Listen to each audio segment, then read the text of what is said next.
नमस्कार छात्रों, स्वागत है आपका एक नए वीडियो में। आज हम इस वीडियो में परिमिति या समाप्त समुच्चय या फिनाइट समुच्चय के बारे में आपको बताएंगे। तो जो पिछले वीडियो है समुच्चय क्या होता है ये और समुच्चय के प्रकार हम जो है पिछले वीडियो में बता चुका हूँ मैं। तो इस वीडियो में जो है परिमिति या समाप्त समुच्चय किसे कहते हैं वो हम यहाँ पे समझेंगे। तो परिमिति या समाप्त समुच्चय जिसे इंग्लिश में फिनाइट सेट कहा जाता है वह समुच्चय होता है जिसके सभी तत्वों की संख्या सीमित होती है। इसे अन्य शब्दों में ऐसे समुच्चय के रूप में परिभाषित किया जाता है जिसमें तत्वों की गिनती की जा सकती है और तत्वों की संख्या एक निश्चित संख्या होती है, तो उसे हम परिमिति या समाप्त समुच्चय कहते हैं। तो आपको यहाँ पे जो परिभाषा के अनुसार समझ में आ चुका होगा कि परिमिति समुच्चय एक ऐसा समुच्चय होता है जिसके तत्वों या अवयवों की संख्या क्या होती है, सीमित होती है और उन्हें जो जितने भी तत्व या अवयव होते हैं उन्हें गिना जा सकता है। हम यहाँ पे कुछ उदाहरण देते हैं जिससे आपको जो है और अच्छे से समझ में आ जाएगा। उदाहरण पहला है 1 2 3 4। यह एक परिमिति समुच्चय है क्योंकि इसमें जो 4 तत्व हैं और इन्हें हम आसानी से गिन सकते हैं। तो ये पहला उदाहरण हो गया। दूसरा, यहाँ पे अंग्रेजी के कुछ अक्षर ले रखे हैं ABC।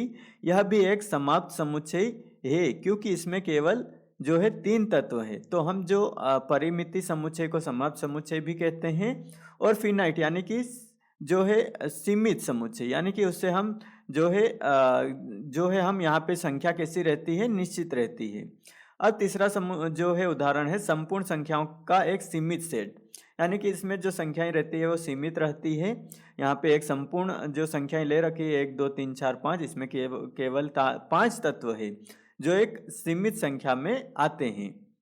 इसी प्रकार यहाँ पे अक्षरों का सेट दे रखा है ABCD, इसमें कुल 4 अक्षर हैं इसलिए यह एक समाप्त समुच्चय या सीमित समुच्चय बोल सकते हैं।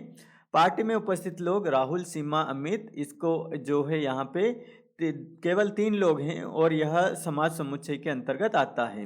तो यहाँ पे कुछ जो है वर्गों के संख्या का समूह जो है समुच्चय ले रखा है, इसको हम मान लेते हैं ये समुच्चय A है और यहाँ पे जो है जो अवयव है या तत्व है वो लिख लेते हैं 2 4 6 8। इसको जो है यहाँ पे जो चित्र के द्वारा हम यहाँ पे समझा देते हैं। यहाँ पे A कोई समुच्चय है, हम यहाँ पे एक गोला बना लेते हैं और इसके अंदर जो है हम यहाँ पे जो है जो तत्व हैं वो लिख लेते हैं। हमारे पास तत्व कौन कौन से हैं, हमारे पास तत्व हो जाएंगे 2 4 6 8। तो ये 2 4 6 और ये हमने लिख लिया 8। तो ये हमारे जो इस गोले के अंदर आ रहे हैं ये तत्व है या अवयव बोल सकते हैं और ये समुच्चय A के जो हमने चित्र के द्वारा यहाँ पे आपको दर्शाया है। तो ये वर्गों की संख्या हो गई यहाँ पे 2 4 6 8। यह समाप्त समुच्चय है जिसमें 4 तत्व हैं जो एक विशेष सीमा तक हैं। अब यहाँ पे कक्षा के छात्रों की जो सूची है वो भी हम यहाँ पे जो है समुच्चय के रूप में लिख सकते हैं। अमित, शिवा, शिव, रीना, स्नेहा, ये कुल 4 छात्र हैं और तो यह एक समाप्त समुच्चय के अंतर्गत आता है। तो अब जो है 8वां जो उदाहरण देख लेते हैं। दिनों के नाम सोमवार, मंगलवार, बुधवार, गुरुवार, शुक्रवार, शनिवार, रविवार। यहाँ 7 दिनों के एक सीमित सेट है। अब यहाँ पे गणितीय गणनाएं 1 3 5 7 9 11 एक समाप्त समुच्चय है जिसमें केवल 6 तत्व हैं। भौगोलिक स्थान के आधार पर यहाँ पे दिल्ली, मुंबई, बेंगलुरु, यदि किसी विशेष संदर्भ में केवल 3 स्थानों को शामिल किया गया है तो यह एक समाप्त समुच्चय होगा। इसी प्रकार मासिक कैलेंडर, यहाँ पे जनवरी से लेकर दिसंबर तक जो है महीनों के नाम लिख रखे हैं। 12 महीनों का एक निश्चित सेट होता है और ये एक जो है परिमिति समुच्चय के अंतर्गत आता है। गणितीय सर्जन 1 4 9 16 25, यह एक सेट पूर्णांकों के वर्गों का एक सीमित समूह है। इन निर्धारणों से स्पष्ट होता है कि समुच्चय में तत्वों की संख्या कैसी रहती है, निश्चित रहती है। तो संक्षेप में हम यहाँ पे जान लेते हैं परिमिति समुच्चय में तत्वों की संख्या निश्चित और सीमित होती है, यानी कि निश्चित और सीमित संख्याओं को हम क्या बोल सकते हैं, परिमिति समुच्चय बोल सकते हैं। अब परिमिति समुच्चय या समाप्त समुच्चय या फिनाइट सेट, समुच्चय को सेट कहा जाता है इंग्लिश में और फिनाइट मतलब जो है परिमिति या समाप्त समुच्चय कहा जाता है। यहाँ पे हम कुछ प्रश्न देख लेते हैं।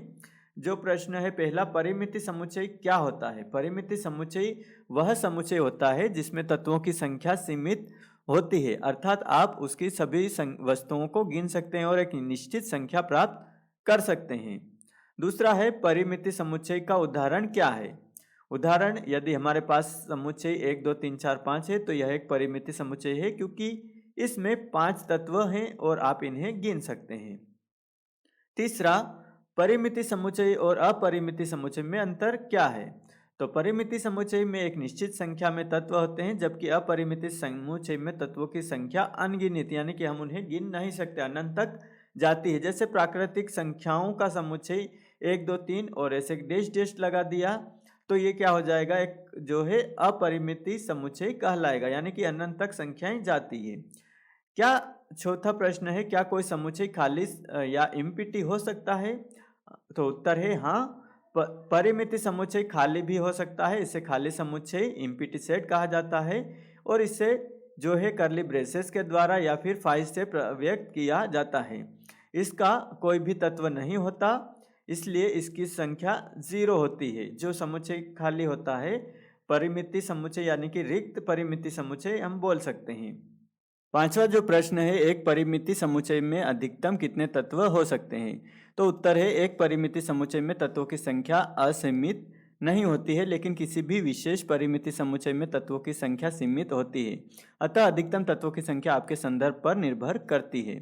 छठा जो प्रश्न है, परिमिति समुच्चय में तत्वों की संख्या को कैसे दर्शाया जाता है? तो परिमिति संख्याओं समुच्चय के तत्वों की संख्या को उसकी आकार यानी कि कार्डिनलिटी से दर्शाया जाता है। उदाहरण के लिए समुच्चय ABC का आकार कितना होता है? 3 होता है। क्या परिमिति समुच्चय की तुलना की जा सकती है? तो उत्तर है हाँ, 2 परिमिति समुच्चय की तुलना उनकी तत्वों की संख्या के आधार पर की जा सकती है, यदि दोनों समुच्चयों में समान संख्या के तत्व हैं और वे समाकार होंगे। पांचवा जो प्रश्न है, क्या एक परिमिति समुच्चय का उपसमुच्चय भी परिमिति होगा? तो यहाँ पे जो उत्तर है यहाँ, यदि एक समुच्चय परिमिति है तो उसका कोई भी उपसमुच्चय भी परिमिति होगा। उपसमुच्चय में भी तत्वों की संख्या सीमित होगी।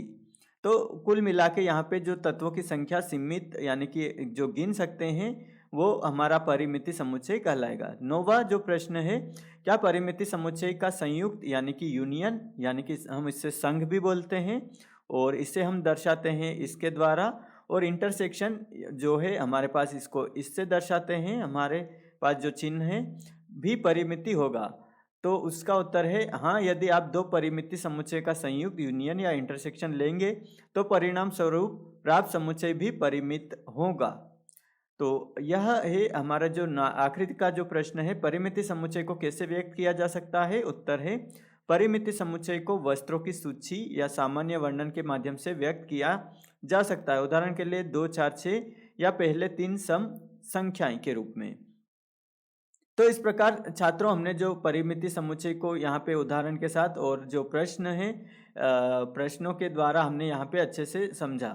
आशा है छात्रों, यह जो वीडियो में दी गई परिमिति समुच्चय या समाज समुच्चय की जानकारी आपको जो गणित के समुच्चय के सवाल हल करने में मदद करेगी।